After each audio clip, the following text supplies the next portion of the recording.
back here under the dash of Bill's T-Bird, the radio is back, hooray, and it uses the factory style power and light.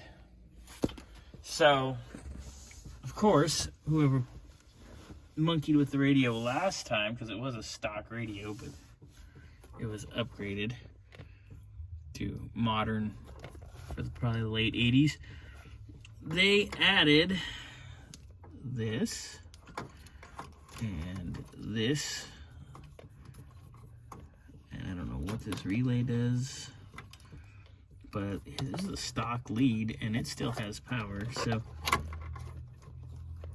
that's been, yeah, but they bypassed it to provide voltage for 1988 here.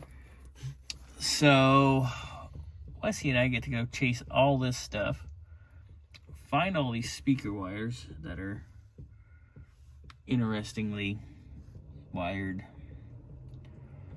and remove all this nonsense before we wire in our new, which is just speakers, because our power and our lights are right here on the side of the radio, like it should be.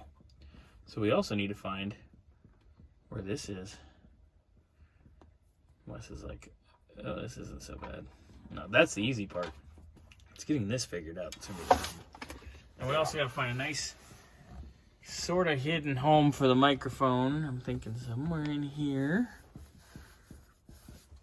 because this will be a lot like the Avanti and a lot like Tom's 300. Amongst others, we'll be doing more of these. But first order business, remove that stuff. So we found our rear speakers that have been aftermarket added. They're Jensen's, but they look like they're 80s or 90s Jensen's, which is not horrible. It's back when Jensen was good-ish. So, and then we do have the dual voice coil speaker already in the dash. So we're going to be using all 4 speakers. Now we get to figure out what lead is what.